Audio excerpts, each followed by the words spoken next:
نستغفره ونؤمن به ونتوكل عليه ونعوذ بالله من شرور أنفسنا ومن سيئات أعمالنا من يهده الله فلا مضل له ومن يضلل فلن تجد له وليا مرشدا وأشهد أن لا إله إلا الله وحده لا شريك له ولا ضد ولا ند ولا مثيل له ولا مثال له وأشهد أن سيدنا ومولانا ومعلمنا ومرشدنا ومخرجنا من الظلمات إلى النور محمدا عبده ورسوله أرسله الله بالحق بشيرا ونذيرا وداعيا إلى الله بإذنه وسراجا منيرا فقد بلغ الرسالة وأدى الأمانة ونصح الأمة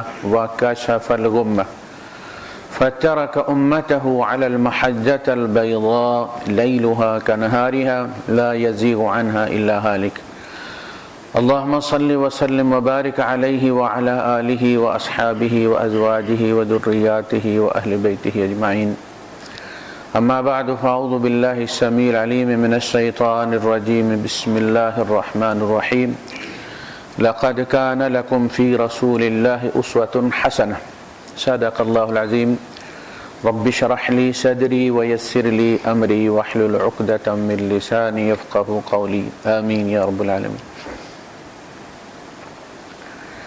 نبی کریم صلی اللہ علیہ وسلم سے ہماری محبت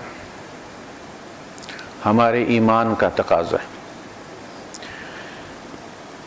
اور یہ محبت لسانی تعصب کی بنیاد پر نہیں، علاقائی تعصب کی بنیاد پر نہیں، کسی قومی تعصب کی بنیاد پر نہیں، کسی دنیاوی تعلق کی بنیاد پر نہیں، یہ اس لیے ہے کہ نبی کریم صلی اللہ علیہ وسلم اللہ کے رسول اور نمائندے، بحیثیت رسول آپ سے محبت ہے ہمیں، اس لیے کہ آپ اللہ کے بھی محبوب ہیں،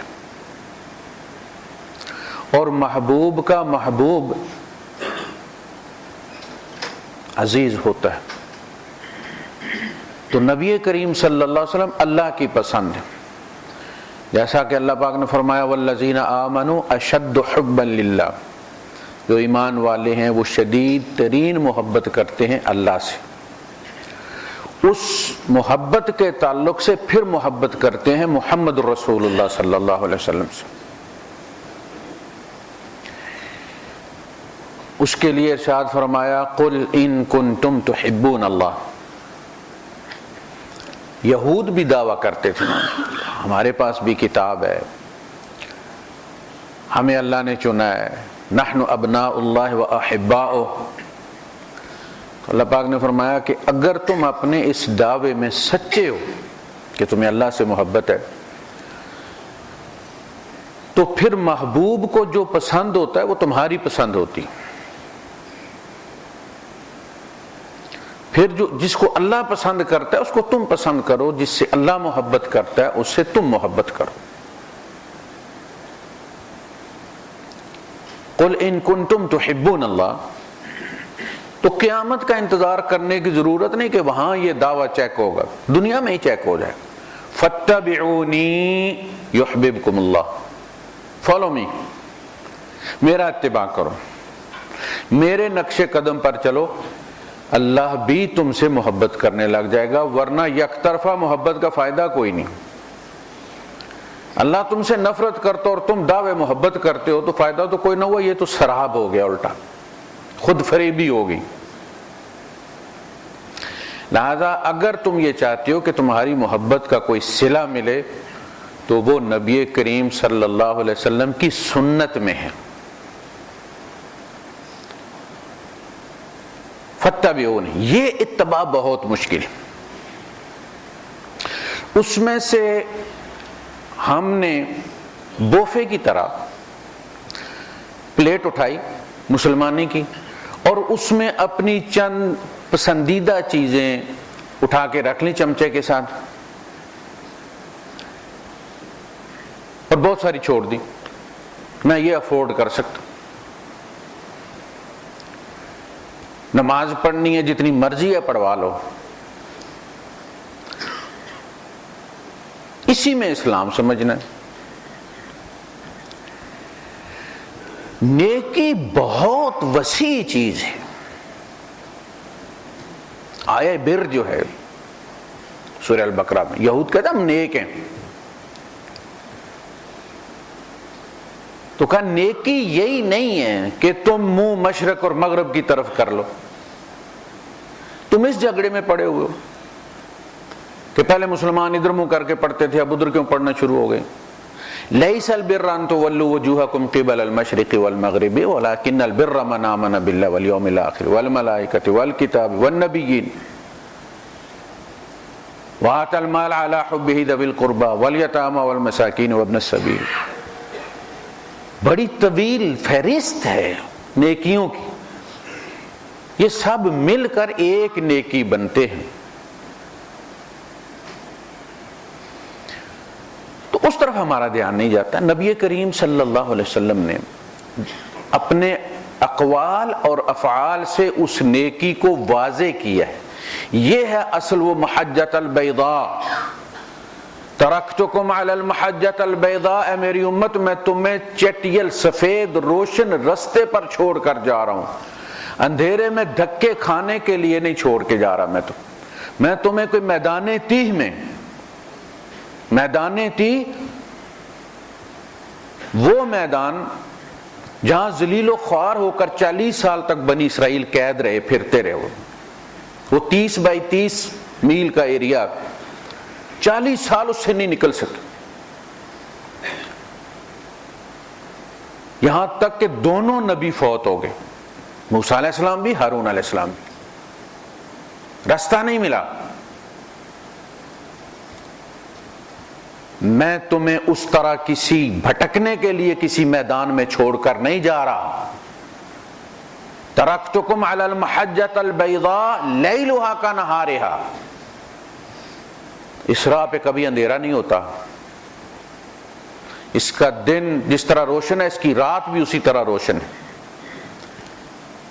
اس سے کوئی بندہ لا علمی کی وجہ سے نہیں بھٹک سکتا کہ اندھیرا تھا تو میں سائن نہیں پڑھ سکا تو میں دائیں ٹرن کر گیا اور میں بائیں ٹرن کر، کہا اس پہ ٹرن ہے ہی نہیں ہے، یہ صراط مستقیم ہے۔ ان ربی علی صراط مستقیم، میرا رب سیدھے رستے پر ہے، یعنی سیدھے رستے پر چلو گے تو میرا رب تمہیں ملے گا، دائیں بائیں ہو جاؤ گے، زیادہ نیکی کے چکر میں بھٹک جاؤ گے، جیسے عیسائی بھٹکے رہبانیت کے نام پہ، اور زیادہ عیاشی کی طرف مائل ہوگے تو بھی بھٹک جاؤ گے۔ رائٹ اور لیفٹ یہ سینٹر ہے۔ وَكَذَلِكَ جَعَلْنَاكُمْ أُمَّةً وَسَطًا، ہم نے تمہیں متشدد امت نہیں بنایا، امت وسط بنایا۔ تو وہ کون سی چیزیں ہیں کہ جن کو نبی کریم صلی اللہ علیہ وسلم نے عملاً بھی اختیار فرمایا، قولاً بھی اس کی ترغیب دی۔ آپ نے معاف کرنے کو بہت پسند فرمایا، معاف کرنے کی ترغیب بھی دی۔ آپ کو یہ واقعہ کئی بار سنایا جا چکا ہے کہ اللہ کے رسول صلی اللہ علیہ وسلم نے فرمایا کہ جس کسی نے، شوق ہوتا نا بندے کو دیکھنے کا، بندہ ایک دنیا میں کنفرم ہو جائے کہ کون جنتی ہے تو ذرا تسلی سے بندہ اس کا جائزہ لے لے، کنفرم۔ تو آپ نے فرمایا جو زمین پر چلتا پھرتا جنتی دیکھنا چاہتا ہے وہ ابھی جو بندہ آئے گا اس کو دیکھ لینا۔ سب صحابہ کی نظریں دروازے کی طرف کہ ایک بندہ داخل ہوا ہے، وضو کے پانی اس کی داڑھی سے قطرے ٹپک رہے ہیں، جوتے اس نے ہاتھ میں پکڑے ہوئے ہیں۔ رشک کیا صحابہ نے، زبان نبوت نے اس کے جنتی ہونے کی بشارت دی ہے۔ دوسرے دن پھر ایسا ہوا، اللہ کے رسول صلی اللہ علیہ وسلم نے دیکھا نہیں، کوئی باہر سی سی ٹی وی نہیں لگا ہوا کیمرہ پہ، یہ وہی ہے، یہ بشارت ہے۔ فرمایا جس نے دنیا زمین پر یا دنیا میں چلتا پھرتا جنتی دیکھنا ہے، ابھی جو بندہ آئے گا اس کو دیکھ لو۔ وہی بندہ پھر آئے، تیسرے دن بھی وہی بندہ پھر آئے، عبداللہ ابن عمرو ابن العاص رضی اللہ تعالیٰ عنہ پیچھے لگ گئے کہ یار یہ کیا نسخہ کھاتا، کوئی بندہ صحت مند ہو جائے پھر بندے کو یہ پوچھتا ہے بار بار، یار کون سا نسخہ استعمال کرتے، پہلے تمہاری حالت ایسی تھی اب ایسی ہوگی۔ پیچھے لگ گئی، بندہ نسخہ کون سا کھاتا ہے بھائی؟ کہا چچا میرا کوئی معاملہ ہو گیا ہے تو میں چاہتا ہوں کہ آپ مجھے اپنے یہاں رکھ لیں 2-4 دن کے لیے۔ کوئی بات نہیں، پڑے رہو۔ دوسری چارپائی پکڑا دی، یہ ساری رات جاگتے رہے کہ ابھی اٹھیں گے، تہجد پڑھیں گے، پتہ نہیں پورا قرآن پڑھیں گے، پتہ نہیں کیا کریں گے۔ تجسس تھا نا، کیسی عبادت کرتے ہیں، دن کو تو نماز آ کے مسجد نبی میں پڑھتے، یہ جو کوئی بھی یہ کارنامہ کرتے ہیں یہ رات کو ہی کرتے ہوں گے۔ وہ اٹھے ہی کوئی نہیں تہجد کے لیے ساری رات۔ جب کبھی وہ کروٹ بدلتے تو اللہ کا ذکر کرتے، استغفار کرتے، اللہ کا ذکر کرتے، پھر سو جاتے۔ ایک دن بھی گزرا، دوسرا دن بھی گزرا، تیسرا دن بھی گزرا۔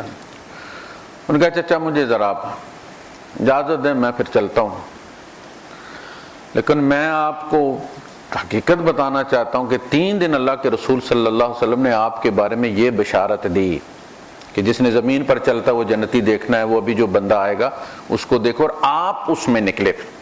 3 دن آپ ہی اس بشارت کا مصداق بنے۔ تو میں یہ دیکھنے آیا تھا کہ آپ رات کو کون سی عبادت کرتے ہیں جس کی وجہ سے آپ کو یہ مقام حاصل ہوا۔ کہ بیٹا عبادت تو میں یہی ہے جو تو نے دیکھا ہے میں نے کی ہے، بس اللہ کا ذکر، جب بھی آنکھ کھلتی ہے اللہ کا ذکر کر لیتا ہوں، باقی دن کو اونٹ چراتا ہوں، محنت مزدوری کرتا ہوں، تھکا ہوا ہوتا ہوں، رات کو نیند ہی، بس اتنی ساری عبادت۔ تو چل پڑے واپس، پیچھے سے آواز دوں، ان کا بیٹا ایک بات اور ہے شاید وہ تمہارے کام کی ہو، کہ میں سونے سے پہلے سینہ صاف کر کے سوتا ہوں، کسی کے بارے میرے دل میں کوئی کینہ نہیں ہوتا، میں سب کو معاف کر کے سوتا ہوں۔ ان کا چچا یہ اوپرا کام ہے۔ پھر جا کے نبی کریم صلی اللہ علیہ وسلم سے انہوں نے یہ بات بیان کی کہ وہ رات کو عبادت تو کی، لیکن یہ جملہ نہیں۔ اللہ کے رسول صلی اللہ علیہ وسلم نے فرمایا ذالک، یہ ہے وہ خوبی اس میں، وذالک من سنتی، اور یہ میری سنت ہے، میں بھی اسی طرح سینہ صاف کر کے سوتا ہوں۔ تم میں سے جو کر سکے، یعنی یہ بڑی خوش قسمتی کی چیز ہے، اللہ پاک نے بھی یہی فرمایا، وَمَا يُلَقَّاهَا إِلَّا الَّذِينَ، اس کو نہیں کوئی پا سکتا سوائے اس کے کہ جو بڑے نصیب والا ہو، جو بڑے صبر والا ہو، بڑے دھیرج والا ہو۔ وَمَا يُلَقَّاهَا إِلَّا الَّذِينَ صَبَرُوا وَمَا يُلَقَّاهَا إِلَّا ذُو حَظٍّ عَظِيمٍ۔ اور اس خوبی کو تبلیغ اور دعوت کے لیے ایک نسخہ کیمیا قرار دیا اللہ پاک نے، اور اس کی بشارت یہ سنائی، ادفع باللتی ہی احسن، دیکھو تم بدی کو ہمیشہ نیکی سے دور کیا کرو۔ کوئی کالا لکھ دیتا ہے نا، اسکول کی دیواروں پر ٹیچر کے خلاف کوئی بچے لکھ جاتے ہیں، دوسرے بچے کے خلاف کوئی بچے لکھ جاتے ہیں، اسکول والے آتے ہیں کسی کو بھیجتے ہیں وہ، تو وہ آ کے اس کے اوپر رنگ پھیر جاتا ہے وائٹ، اور مٹ جاتا ہے وہ۔ تو بدی، اس سے بڑی بدی کر کے، ہم تو یہی کہتے ہیں نا کہ ایک کرے گا دو، ایک گالی دے گا 2 گالیاں دیں گے ہم، تو کہا تم بدی مٹانے گئے ہو، ڈبل کوٹ کرنے نہیں گئے۔ ادفع باللتی ہی احسن، تو اس کو تم اچھے طریقے سے مٹاؤ۔ جیسے ایک شاعر نے نبی کریم صلی اللہ علیہ وسلم کی ہجو کہی، تو آپ نے فرمایا علی اس کی زبان کاٹ دو۔ حضرت علی رضی اللہ عنہ، حضرت علی رضی اللہ عنہ اس کو پکڑا لے گئے، کوئی 2-4 بندے ساتھ بھی چلے گئے کہ چلیں جی دیکھتے ہیں یہ زبان کاٹیں گے تو ذرا تماشا دیکھتے ہیں اس کا کیا اثر ہوتا ہے۔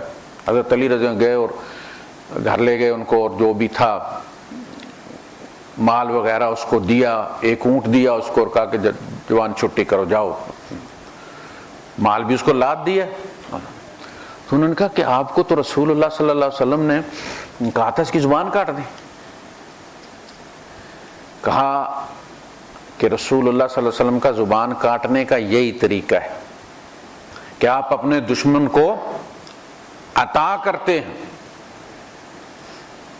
اور دشمن کی زبان بند ہو جاتی۔ یعنی اگر وہ کہیں اور بھی بتائے گا نا کہ میں نے ان کی یہ ہجو کہی، اور پھر یہ بتائے گا کہ یہ سن کے آپ نے مجھ سے بدلہ نہیں لیا بلکہ مجھے عطا کر دیا، مجھے اتنا سونا دیا، مجھے اتنا چاندی دی، مجھے 100 اونٹ دیے، جیسے حضرت سہیل بن عمرو رضی اللہ تعالیٰ عنہ، تو پھر وہ سننے والا بھی کہتا کہ اس کے باوجود بھی تم نے ان کے خلاف زبان کھولی، تمہیں شرم نہیں آئی؟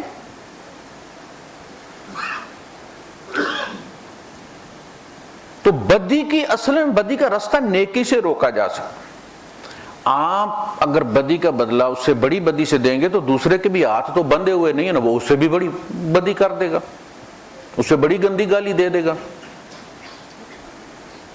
تو جب بھی روکنا ہے، گیند جب آپ کے کورٹ میں آئے، اس نے بدی کر دی تو گیند آپ کی کورٹ میں پھینک دی اس نے،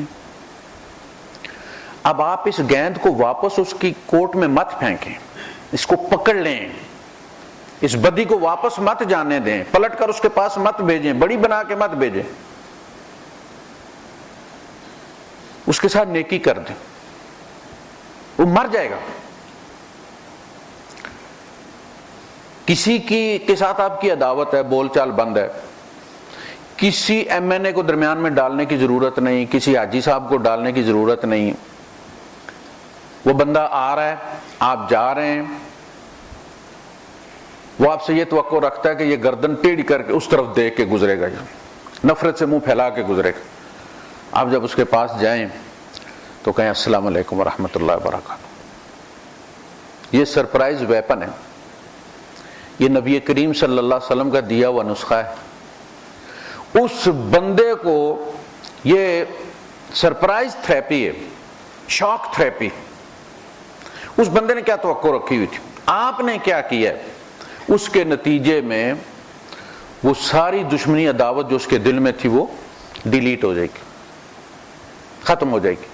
حضور نے فرمایا نا، لا تدخلوا الجنت حتی تؤمنوا، تم جنت میں داخل نہیں ہو سکتے جب تک کہ ایمان نہ لاؤ، ولا تؤمنوا حتی تحابوا، اور تم مومن نہیں ہو سکتے جب تک کہ تم میں آپس میں محبت نہ ہو۔ یہ کلمہ جو ہے، ادھر بھی کلمہ ہے ادھر بھی کلمہ ہے، تو یہ بندے کو جوڑتا ہے۔ اگر ہے وَلَا تُؤْمِنُوا حَتَّى تَحَابُوا، تم مومن نہیں ہو سکتے۔ یہ جو ہمارے اندر نفرتیں ہیں نا، یہ ہمارے ایمان میں کمی ہے۔ وہ ڈاکٹر بتاتے ہیں نا ڈیفیشنسی ہے جی، وٹامن ڈی کم ہے جی، اب اتنی ہونی چاہیے آپ کی 25 ہے 30 ہے، وہ پھر اس کے لیے انجیکشن بھی دیتے ہیں، اس کے لیے گولیاں بھی دیتے ہیں۔ تمہارے ایمان کی ڈیفیشنسی اگر تمہارے اندر عداوتیں ہیں تو بھائی بھائی کا دشمن بنا ہوا ہے، اولاد باپ والدین کی دشمن بنی ہوئی ہے، یہ ساری اصل میں ایمان کی ڈیفیشنسی۔ اس کا علاج ہے، اس کے فرمایا الا هل بلغتکم، میں تمہیں ادلکم الا هل ادلکم علی شیء اذا فعلتموه تحاببتم، میں تمہیں وہ نسخہ نہ بتاؤں کہ اگر تم اس کو استعمال کرنے لگو تو تمہیں آپس میں محبت ہو جائے۔ افش السلام بینکم، آپس میں سلام کو عام کر دو۔ اس حدیث کے بعد صحابہ کا یہ عمل ہو گیا تھا کہ دو صحابہ جا رہے ہیں اور درمیان میں درخت آ گیا، کدھر ہو گیا کدھر ہو گیا، پھر جب ملے تو کہا السلام علیکم، بہانے ڈھونڈتے تھے سلام کرنے کے۔ اور قیامت کی نشانیوں میں سے حضور نے بتایا کہ لوگ واقف کار کو سلام کریں گے، ہر بندے کو نہیں۔ جنت میں داخل ہونے کا جو نسخہ بتایا حضور نے، ان میں ایک چیز یہ بھی بنائی کہ تو سلام کرے اس کو بھی جسے تو جانتا ہے اور جسے تو نہیں جانتا۔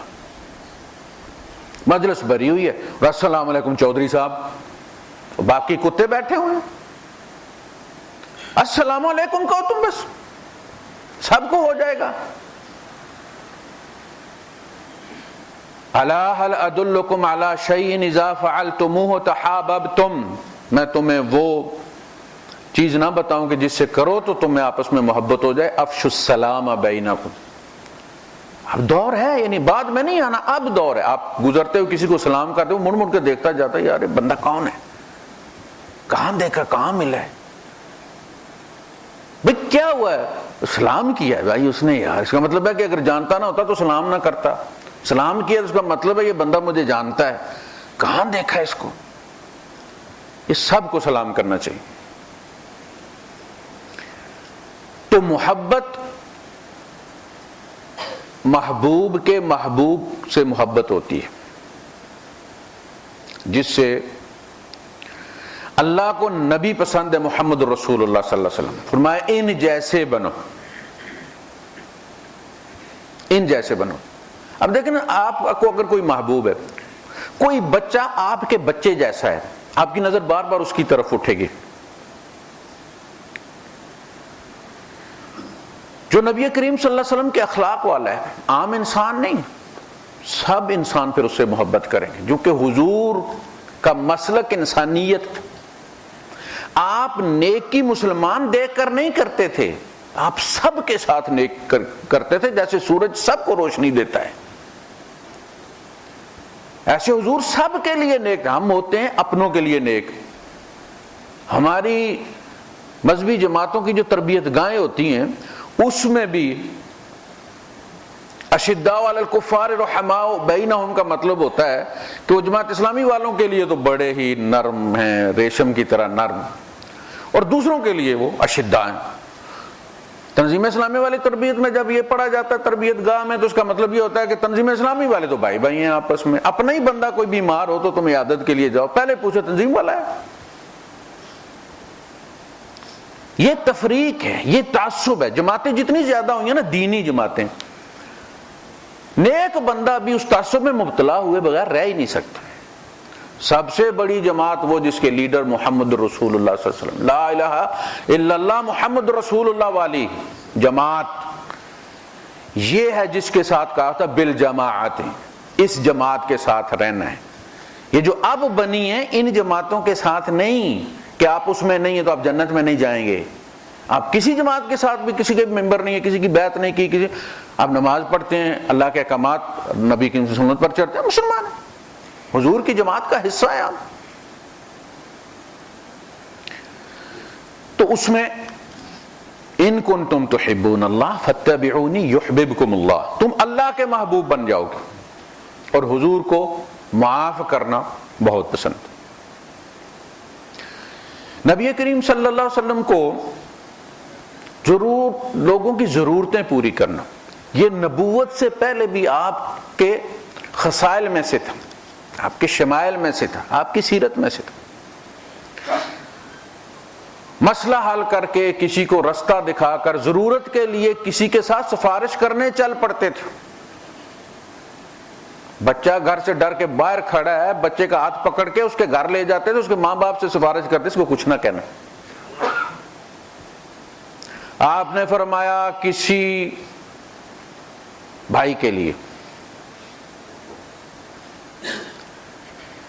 اس کی ضرورت کو پورا کرنے کے لیے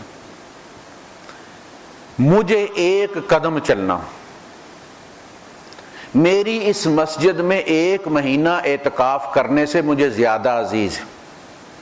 اس سے بھی بڑھ کر کوئی بات ہو سکتی کہ ذاتی عبادت کی نسبت سے اجتماعی عبادت، سماجی خدمت کا مقام کیا تھا نبی کریم صلی اللہ علیہ وسلم؟ آپ نے فرمایا کچھ لوگ اپنی سماجی خدمات کی وجہ سے، لوگوں کی مدد کی وجہ سے، لوگوں کے مسائل حل کرنے کی وجہ سے وہ مقام پا لیں گے کہ نور کے ممبروں پر بیٹھے ہوں گے اور انبیاء ایک دوسرے کو کونی مار کے پوچھ رہے ہوں گے یہ کون سے والے نبی ہیں۔ وہ مقام ہوگا، فرشتہ کہے گا یہ نبی نہیں ہیں، ان کے ہاتھوں سے لوگوں کی ضرورتیں پوری ہوتی تھی۔ یہ دنیا میدان ہے، سب کچھ کیڑوں نے کھا جانا ہے، ہم مٹی سے نکلے ہیں، ہم نے مٹی بن جانا ہے. کوئی جلا کے ہمیں سمادھی بنا دے یا کوئی جنازہ پڑھ کے دفنا دے، انجام ہمارا مٹی ہے، اور مٹی کی کوئی قوم نہیں ہوتی. اس چند سال کے چند دہائیاں درمیان میں، آج کل تو موتیں بھی بڑی جوانی کی ہو رہی ہیں، جس میں ہم نے کمائی کرنی،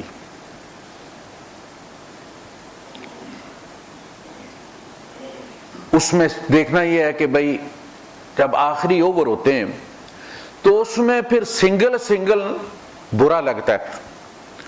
پھر سارے جتنے بھی دیکھنے والے ہوتے ہیں ان کی خواہش یہ ہوتی ہے کہ چوکا یا چھکا. گالیاں دیتے ہیں جب بال ڈاٹ بال ہو یا سنگل بنے تو. آج کل زندگیاں چھوٹی ہو گئی ہیں، جوانی میں لوگ مر رہے ہیں. تو اب ضرورت ایسے اعمال کی ہے کہ جو بظاہر چھوٹے ہوں لیکن ان کا اجر بڑا ہو، چھکا ہو نیکی میں. اور وہ خدمات یہی، جتنا کوئی ضرورت مند ہے اس کی آپ جتنی مدد کریں گے اس کا اتنا زیادہ اجر ہے. اس میں صحیح میٹر کرتی ہے، کوانٹیٹی میٹر نہیں کرتی کہ آپ نے اتنے لاکھ دے دیا، آپ نے اس کو 10 درہم بھی دے دیے، آپ نے اس میں اپنا حصہ ڈال دیا. حضور نے فرمایا نا، جس نے مسجد کی اینٹ بھی لگائی، ایک اینٹ دی مسجد کے لیے، اللہ اس کے لیے جنت میں محل بنا دے. یعنی وہ بھی گویا اس نے پوری مسجد بنائی ہے، ایک اینٹ بھی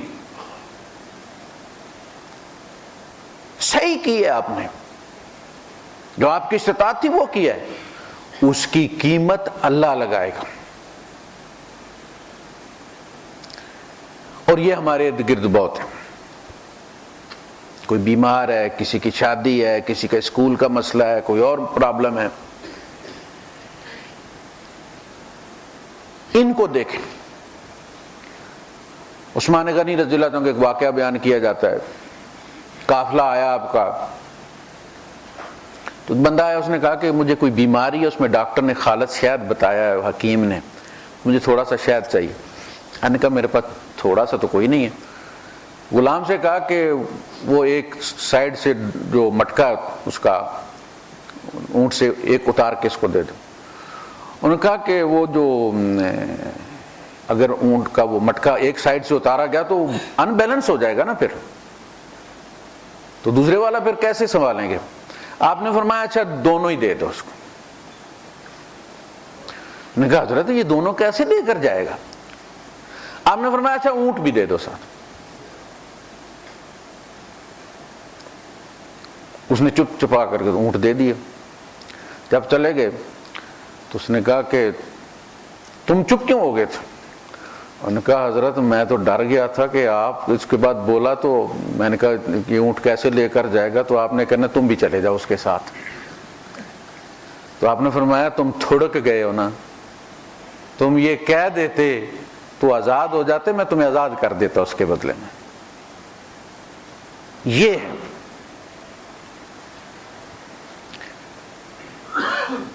اس میں کمی ہے ہمارے یہاں. نمازوں میں کمی نہیں ہے، مسجدیں بہت ہو گئی ہیں، بہت ہو گئی. مسجد نبوی جب بنی تھی اور مکہ فتح ہوا تھا تو مسجد نبوی میں کوئی چراغ نہیں ہوتا تھا، مغرب کے بعد اندھیرا ہی ہوتا تھا.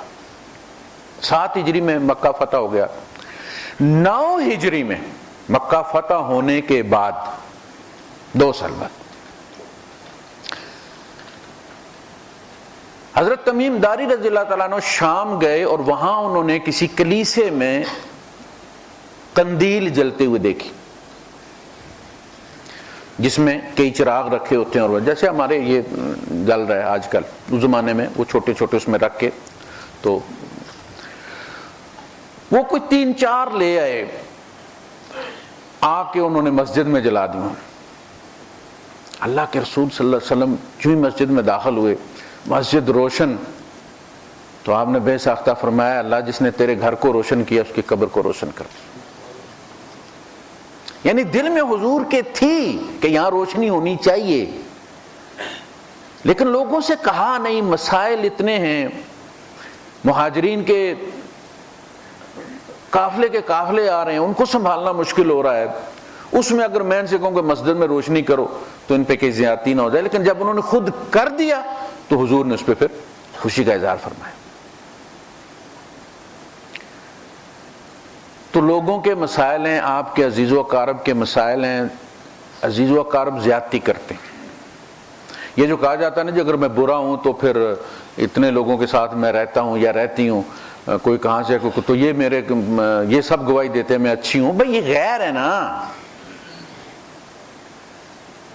غیروں کے ساتھ تو غیر سارے ہی اچھے ہوتے ہیں، وہ بھی تمہارے ساتھ اچھے ہیں، تم کہتے وہ اچھے ہیں، ان سے کے رشتہ داروں سے پوچھو جا کے۔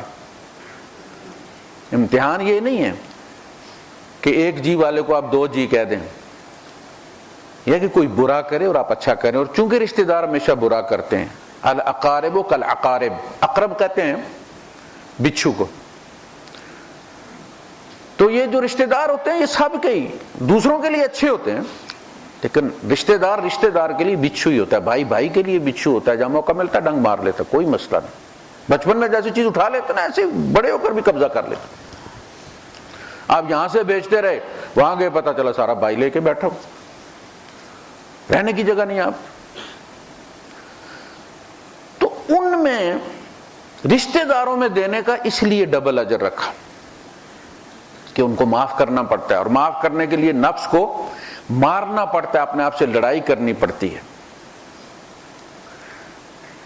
وہ کہتے ہیں جنت کا رستہ، جنت کتنے دور ہے؟ جنت کو 2 قدم ہے بس، مگر شرط یہ ہے کہ پہلا قدم اپنے نفس پر رکھو۔ یہ نفس اگر قابو ہو گیا آپ کے سارے مسئلے حل ہو جائیں گے۔ یہ مزاحمت کرتا ہے، نفس ما ہم کم ترس فرعون۔ تو نبی کریم صلی اللہ علیہ وسلم کو معاف کرنا، لوگوں کی حوائج کا انتظام کرنا، ضرورتیں پوری کرنا، یہ کچھ لوگ ہوتے ہیں اللہ پاک نے جن کے ہاتھوں میں دیا ہوا ہوتا ہے، اور یہ بہت بڑا اعزاز ہے۔ کسی بڑے شیخ کے دیوان میں کوئی بندہ دینے پہ لگا ہوا ہو کہ جو بھی آئے اس کی وہ مدد کرے اور پکڑائے اور نام رجسٹر کرے اور اس کو دے، اس میں تو وہ بڑا اعزاز اس میں سمجھتا ہے، اور سب اس کی عزت کرتے ہیں۔ بادشاہوں کا بادشاہ اگر کسی کو چنتا ہے کسی دوسرے کی حاجت پوری کرنے کے لیے تو یہ کوئی معمولی اعزاز نہیں ہے، وہ بندہ سرکاری گنا جاتا ہے، اللہ کے دیوان کا گنا جاتا ہے، اس لیے پھر اسے نور کا منبر ملتا ہے قیامت کے دن۔ پھر تیسری بات، اللہ کے رسول صلی اللہ علیہ وسلم کو وسعت قلبی بہت پسند تھی، آپ تنگ نظر تنگ ذہن نہیں تھے۔ ہمارے یہاں نیکی کا نام یہ ہے کہ جتنا بندہ نیک ہوتا چلا جاتا ہے، معاشرے سے کٹتا چلا جاتا ہے، اسے سارے جہنمی نظر آنا شروع ہو جاتے ہیں۔ فلاں کا یہ گناہ ہے، فلاں کا یہ گناہ ہے، فلاں کی داڑھی نہیں ہے، فلاں کلین شیو ہے، وہ کیسے جنت میں جائے گا، اس کی مکروہ نماز، اس کی اذان مکروہ۔ دوسری طرف صحابہ میں آپس میں قتال ہوا ہے، ایک دوسرے کو مارا ہے انہوں نے، کہتے دونوں رضی اللہ تعالیٰ عنہ۔ یہاں بیچارے نے داڑھی، اپنی داڑھی مونڈی یا کسی کی گردن نہیں اتاری، کہتے ہیں اس کی نہ جماعت ہو سکتی ہے، نہ یہ امام بن سکتا، نہ اس کی اقامت ہو سکتی۔ یہ چیز یہ حضور کو پسند نہیں تھی۔ ہم یہ کہتے ہیں کہ اگر بندے میں ایک نشانی اس کے فسق کی ہے تو وہ فاسق ہے، حضور فرماتے تھے اس میں ایک نشانی اگر ایمان کی ہے تو وہ مومن ہے۔ دیکھا کتنا فرق ہے نظر میں۔ ایک بندے کا جنازہ پڑھانے لگے، عمر فاروق رضی اللہ عنہ فرمایا کہ اللہ کے رسول یہ بندہ اس قابل نہیں ہے کہ آپ اس کو یہ اعزاز دیں کہ آپ اس کی نماز جنازہ پڑھائیں۔ آپ نے رخ پھیر لیا اور لوگوں سے پوچھا کہ تم میں سے کسی نے اس بندے کو کوئی مسلمانوں والا کام کرتے دیکھا ہے؟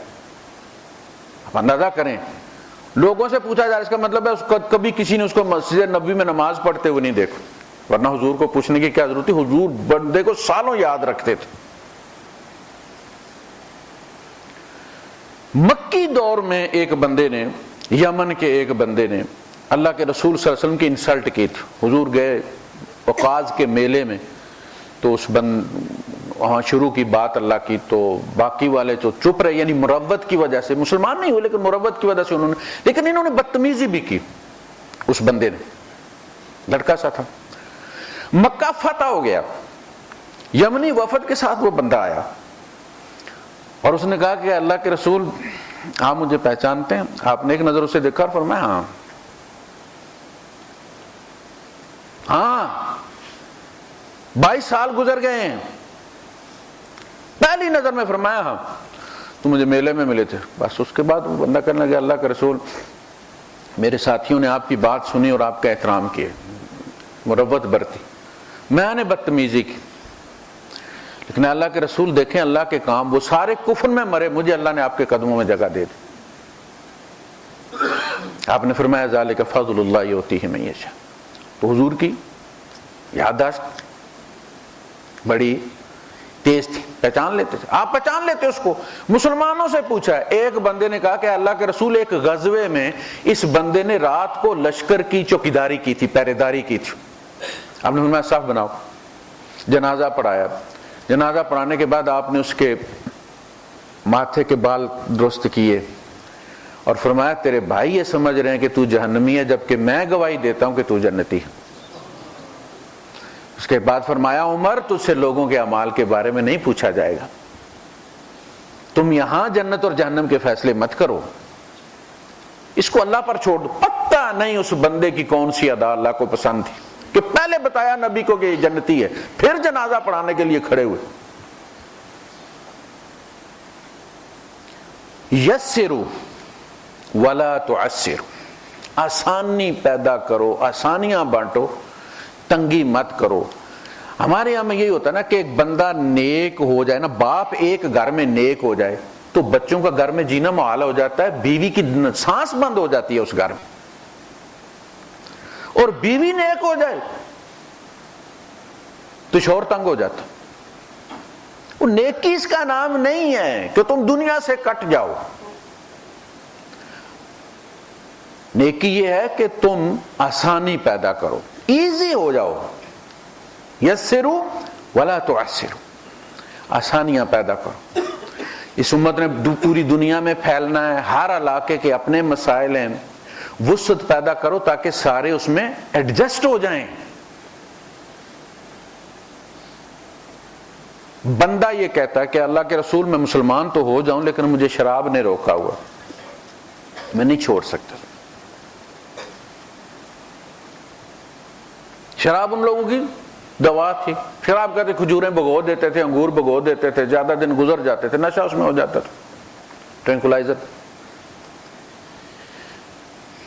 آپ نے فرمایا، یعنی اس نے کہا کہ اگر آپ نے میرا اسلام قبول کرنا ہے تو شراب کے ساتھ قبول کر لیں، چھوڑ نہیں سکتا۔ آپ نے ہاتھ بڑھا دیا اس کی بیعت لینے کے لیے، بیعت لے لی اس پر کہ ٹھیک ہے تو مسلمان ہو جائے، شراب پیتا رہنا۔ اور صحابہ سے کیا فرمایا؟ کہا کہ ایمان چھڑوا دے گا۔ ابھی اس نے کھایا نہیں نا، ابھی اندر نہیں نہ گیا۔ وَلَمَّا يَدْخُلِ الْإِيمَانُ فِي قُلُوبِكُمْ، اب بھی ایمان تمہارے دلوں میں نہیں پہنچا، داخل ہی نہیں ہوا، دروازے پہ کھڑا دستک دے رہا۔ میں سے ہر ایک کا یہی معاملہ ہے کہ زبان پہ ہے، یہ جب اندر جاتا ہے تو پھر تبدیلی آتی ہے، پھر آنکھیں کھلتی ہوئے، یہ چیز ہے۔ چوں با جان در رفت جان دیگر شود، یہ اندر جاتا ہے تو دنیا بدل جاتی ہے، جیسے فرعون کے جادوگروں کی بدلی تھی، وسعت پیدا ہو جاتی ہے۔ یسروا ولا تعسروا، رستہ دو، تمہارے فتوے کی وجہ سے کوئی جنت میں داخل ہونے سے نہ رہ جائے، رستہ دو لوگوں کو۔ آپ نے فرمایا میری امت کا بدترین شخص وہ ہے کہ جس کے سوال کی وجہ سے